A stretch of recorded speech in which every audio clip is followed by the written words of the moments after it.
드디어 응시배 결승 1국이 시작이 되었습니다. 제1회 대회였기 때문에 초대 바둑 황제가 누가 되느냐에 관심이 다 쏠리고 있었죠. 더군다나 스폰서였던 대만의 응창기 선생이 자기의 고향 그리고 자기가 꿈꿨던 중국 프로 선수였던 네웨이핑이 결승전에 올라가자 자기 일만큼 너무 좋아했습니다. 특히 네이핑이 우승 후보로 꼽고 있었고 네이핑이 또 일본 선수들을 다 이겨주면서 결승전에 진출했기 때문에 뭐 한국 조은현 구단 정도는 이기지 않을까 그런 생각을 다 하고 있었어요. 왜 그러냐면 이미 그때는 중국이 세계 바둑계의 대세로 올라가고 있는 그런 상황이었고 일본 바둑을 이기는 모습을 보여줬기 때문에 그렇습니다. 그리고 우리는 뭐 바둑 후진국으로 이렇게 삼을 정도로 중국과 일본의 바둑보다는 훨씬 아래라고 평가를 하던 시기였죠. 그러다 보니까 조은현 구단이 이대 단기 필마로 출전해서 이렇게 결승까지 올라온 것만으로도 대단하다는 평가를 많이 받았던 상황이었습니다. 그런데 네이핑 구단의 전성기가 이때는 펼쳐지고 있던 그런 상황이었기 때문에 그 기세를 계속해서 이어갈 거라고 다들 생각을 하고 있었죠. 결승전을 어디서 치루어야 하는지에 대해서 논의가 굉장히 많았다 그래요. 왜냐면 5번이나 두기 때문에 이 5번의 대국을 어떻게 치를 것이냐. 대만에서 만든 대회니까 대만에서 치를 것이냐. 아니면은 중국에서 치를 것이냐. 아니면 조은현 구단이 올라갔으니까 한국에서도 대국을 좀 할 것이냐. 여러 가지 얘기가 많았어요. 이게 또 1989년도기 때문에 당시에는 그 우리나라와 중국이 국교 수교를 안 했기 때문에 이 중국에 가서 시합하는 것 자체가 굉장히 어려웠습니다. 이게 단절됐던 시절이니까. 지금하고는 다르죠. 지금은 중국 그냥 비행기 타면 가지만 당시에는 갈 수가 없는 그런 시기였고 또 중국 기사가 대만에서 바둑 두는 것도 쉽지 않은 시기예요. 이게 묘한 상황이었습니다. 그래서 논의를 한 결과 중국 항저우에서 일단 대국을 3번을 치르기로 했습니다. 그러니까 중국에서 3번 그리고 2번은 제3지대인 싱가포르에서 대국을 하기로 했는데 싱가포르는 아무래도 중국 화교들이 많이 살다 보니까 그쪽에서 대국을 하는 게 좋겠다 이렇게 본 거죠. 싱가포르는 뭐 중국에서 가는 거나 우리나라에서 가는 거나 별 큰 문제가 없었기 때문에 가능하다고 본 것 같아요. 자, 항저우에서 1989년 4월 25일 날 첫 대국이 열립니다. 지금 바둑판을 보시면 저거는 응창기 선생이 직접 고안해서 만들어진 바둑판 그 세트인데요. 저 바둑판이 이렇게 뒤로 뭘 누르면 뒤집어집니다. 뒤집어지면은 두 사람이 차를 마실 수 있는 아주 멋진 탁자로 변하고 그걸 갖다가 또 뒤집으면 저렇게 바둑판이 올라오는 그런 형태인데 저도 1986년에 세계 청소년 바둑대 할 때 가서 두었던 바둑판입니다. 저런 바둑판이 대만에는 상당히 많습니다. 자, 조은현 구단과 네이핑 구단은 1952년생인 네이핑. 뭐 공식적으로는 조은현 구단이 1953년생으로 되어 있지만 다들 1952년생인 줄 알고 있거든요. 그래서 동갑내기라고 해도 과언이 아닌 두 선수의 대결입니다. 중국의 바둑 영웅 네이핑 그리고 새로운 바둑 황제로 등극하려고 하는 조은현 구단의 당시 30대 후반이었죠. 두 선수 모두 37살 만으로 하면 37살의 두 선수의 대결 지금부터 함께 하도록 하겠습니다. 당시에는 이 대국을 놓고 심장 싸움이라고 했던 이야기가 더 많습니다. 바둑의 실력보다는 누가 더 부담감을 안 가지고 두느냐가 더 크다 이런 얘기가 있었던 거죠. 자, 바둑은 초반전에 흙을 잡았던 네이핑이 큰 실수를 합니다. 큰 실수를 하는 것이 그게 큰 실수라고 말을 해야 되는 건지 아니면 부담감 때문이라고 말을 해야 되는지 애매한 장면이 등장합니다. 그 정도로 처음에 너무 결승전 올라온 선수치고는 떨리는 그런 모습을 감추질 못하고 있었어요. 그러니까 바둑이 안 되는 거죠. 한마디로.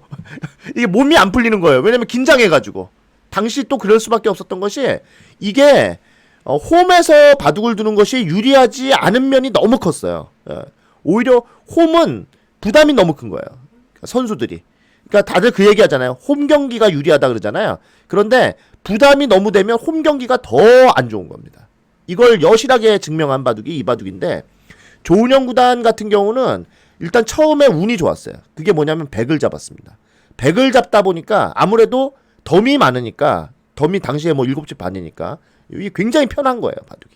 반면에 네이핑 구단은 첫 판을 꼭 이겨야 된다는 생각을 할 수밖에 없잖아요. 더군다나 중국에서 하는데 중국에 얼마나 많은 당시에는 이 관심도가 너무 넘쳐가지고 중국에서 그냥 모든 그 바둑 팬들뿐만 아니고 일반 사람들도 다 이걸 봤다 그러죠. 그 정도였으니까 말 다 했죠. 자, 초반전에 완전히 무너져 버리는 네이핑. 조은영 구단은 그걸 받아먹습니다. 이게 뭐 받아먹는 것도 실력이죠. 어떻게 이 바둑 1국을 멋지게 승리하는지 지금부터 함께 하겠습니다. 첫 판을 이기는 것은 심리적으로 엄청나게 큰 작용을 합니다. 그 선수한테 어떻게 보면은 내가 우승할 수 있겠다라는 자신감을 불어넣는 그런 계기가 되기 때문이죠. 처음부터 한번 이 바둑 살펴보도록 하겠습니다. 조은영 구단이 100을 잡았는데요. 처음에 이제 걸치고 여기서 바로 걸칩니다. 이 조은영 구단이 이런 바둑은 준결승전에서도 이미 나왔죠. 어떤 거냐면 조은영 구단은 상대방의 모양을 만들어주는 걸 싫어합니다. 뭐 이렇게 두면 이렇게 미니 중국식. 당시에는 이게 대유행이었으니까 당연히 이거 둘 거라고 예상하는 거고요. 요즘 같으면은 이렇게 한 칸을 두던지 아니면 두 칸을 둬서 두는 게 더 많이 두겠죠. 상대방인 그 네이핑의 당시에 그 평가가 뭐였냐면 철골 동피라는 표현을 썼어요. 철골 동피가 뭔 뜻이냐면 매우 두터워서 아무리 공격해도 무너지지 않는 바둑을 둔다. 그래서 구리로 된 피부를 지녔다라는 표현으로 철골 동피라고 했습니다. 네이핑 구단은 리나이펑 구단과는 또 다른 그런 면모를 보였는데 리나이펑 구단은 두텁게 두면서 이중얼이라고 불렸거든요. 아무리 해도 벗겨지지가 않는다. 뭐 이런 표현을 썼는데 네이핑은 거기에서 업그레이드된 버전이죠. 완전히 공격을 해도 무너지지 않는 스타일이 더 이제 강화된 거죠. 어떻게 보면 리나이펑 구단의 업그레이드 버전이라고 보시면 되는데 이 네이핑 구단의 바둑을 가장 그 후로 비슷하게 둔 사람이 이창호 구단이에요. 그래서 이창호 구단은 이 족보가 있어요. 이 두터운 바둑의 족보. 첫 번째가 리나이펑이고 두 번째가 네이핑 그리고 세 번째가 이창호입니다.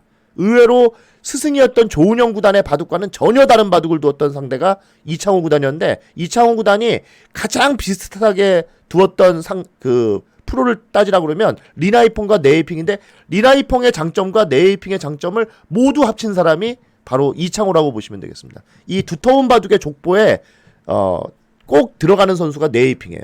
당시에는 초인류 기사였으니까요. 자, 걸치고 양걸침한 다음에 이곳에서 그냥 벌립니다. 이건 요즘 스타일의 그 바둑과 비교해 보시면은 좀 아실 수가 있는데 여기서는 요즘 어떻게 두나요? 보통 이렇게 입구자 두는 게 가장 기본이고 두 칸 벌리는 거 막 이런 거 두잖아요. 이건 요즘 바둑에도 많이 나오는 거죠. 인공지능도 양걸침에 두었을 때 이 상황에서 여러 가지 얘기를 하니까요. 근데 당시에 이걸 그냥 벌렸는데 이게 별로였어요. 예, 아무래도 협공하는 자세가 너무 좋은 거죠. 그러니까 이 생각을 했던 것 같아요. 여기를 붙이고 이거 둔 다음에 여기 두면은 이렇게 2립 3전을 벌리던지 이런 생각을 했던 것 같아요. 그런데 조은영 구단이 그게 아니고 여기서 그냥 협공을 한 게 좋았습니다. 이거는 어떤 뜻이냐? 여기를 찌르면 맞겠다는 얘기 아니고 이걸 늘어서 뚫어버리겠다는 얘기죠. 두 점을 버리고 이 한 점을 잡겠다는 얘기예요. 요돌과 요돌의 위치는 백이 오히려 좋다는 거죠. 왜냐면 흑은 이런 뚫는 상황에서 여기는 약간 중복의 느낌이 있어요. 좀 더 많이 벌려야 되는데 백은 이 상황에서 요 눈목자는 아주 이상적인 곳에 있어요. 그러니까 여기를 뚫을 수가 없었던 거예요. 네이핑이. 그런 상황에서는 당연히 둘 수 있는 수가 여기 날일자를 둬서 압박을 하는 수밖에 없는데 이때 조은영 구단이 또 한 칸을 둡니다. 이게 또 좋았어요. 근데 여기서가 재밌는 장면인데 이걸 붙이고 일단 실리를 벌어놔요. 지금 덤이 많으니까 어쩔 수 없이 이렇게 둔 것 같아요. 근데 이때 여기를 치봤는데 이 수가 안 좋게 나옵니다. 여기는 일단은 입구자를 무조건 나와야 돼요. 그러니까 여기를 입구자 나와야 이쪽을 받아야 되잖아요. 그 다음에 이걸 밀고 이렇게 뛰어야 이게 행마가 자연스럽게 이어집니다.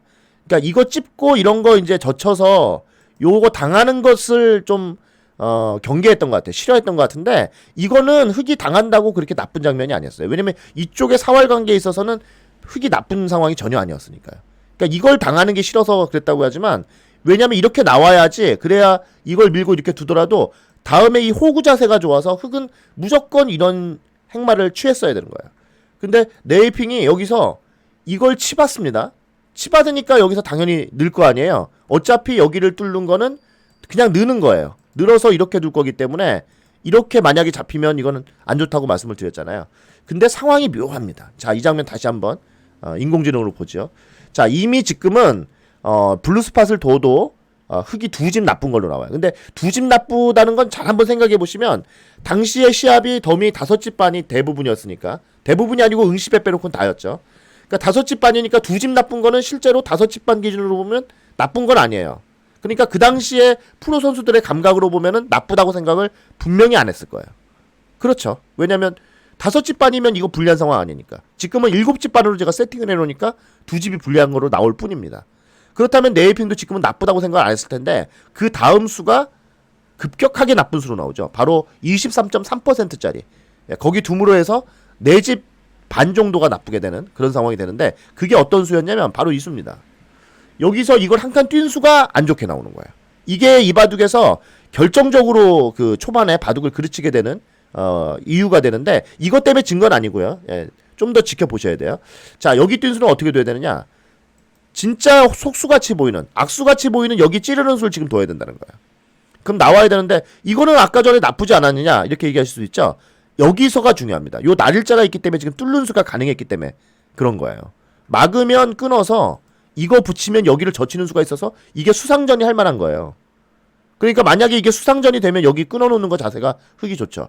그러니까 이게 부담스러워서 흙은 이거 뚫어가지고 이렇게 뚫을 때 여기서 백이 나가야 됩니다. 조은영 구단이. 그때 이걸 뚫고 이렇게 뚫고 나갔으면, 물론 이 호구 자세도 좋지만 이 돌파 자세가 좋아서 이렇게 뒀으면은 바둑은 처음부터 다시 시작하는 원점이라는 거죠.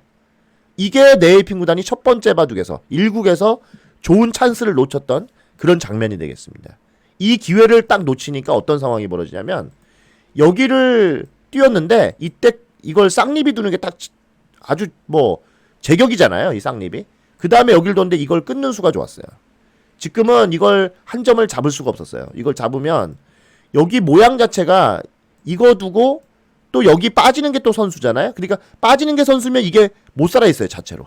더군다나 씌우면 나가는 자세가 백이 더 훨씬 좋은 거죠. 공격하는 자세가. 그리고 여기가 언제든지 빠지면 이쪽은 못 살아 있다. 이게 네이핑의 부담이었던 거죠. 자, 그러니까 밑으로 단수 칩니다. 늘고 장문 씌워서 한 점 잡는데, 이게 얼핏 보면은 별거 아닌 것 같이 보이지만 백은 요 한 점을 잡음으로 인해서 안정을 취하고요. 또 요 흑돌이 못 살아있는 상황이고, 여기는 집이 완전 갈치집이 된 거죠. 그래서 백이 유리해져요.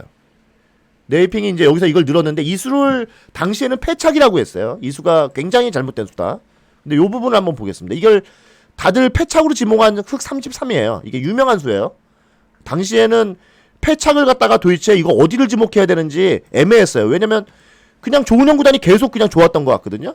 그래서 어떤 걸 패착으로 삼아야 되느냐 막 이런 얘기가 논의가 많이 됐었는데, 결론은 이거라는 거죠. 이 수가 결정적이라는 건데, 지금 보면은 이미 바둑이 많이 나빠요. 그러니까 그 얘기는 뭐냐면, 이걸 패착으로 삼기에는 좀 그렇고, 패착으로 삼기에는 아까 전에 여기 뛴 수가 오히려 패착이에요. 제가 볼 때는. 근데 이제 뛴 수는 4집 반 정도 불리해졌는데, 실제로 급격하게 불리해진 건 여기라는 거죠. 이때도 여기 붙이면 한 4집, 한 5집에 가깝죠. 지금 4.8집. 뭐 이런 정도입니다. 근데 여기를 올라선 수가 이제 결정적으로 이제 패착으로 지금 지목하는 거죠. 여기서 이제 실전에 붙이고 블루스파 쇼가 나오는데, 여기서부터 조은영 구단이 정말 잘 둡니다. 이 조은영 구단의 당시에 몸이 풀렸을 때의 모습을 한번 보시면 이런 상황이 나온다는 거죠.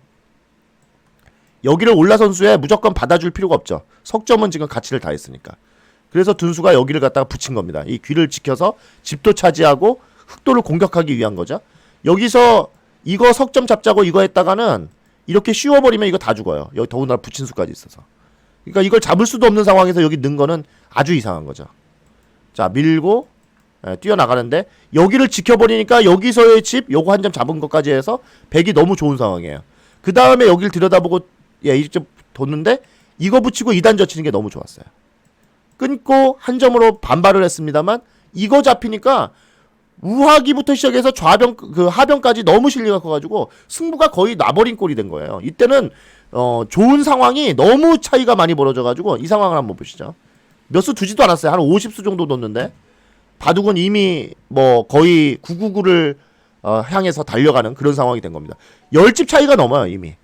그러니까 지금 초반에 50수도 안 뒀는데 10집 차이가 넘는다는 거는 이 프로 바둑이 아니잖아요. 더군다나 결승전 바둑이 아닌데 왜 이럴까요? 이거는 바로 심장 싸움이라고 얘기할 수 있습니다. 부담감.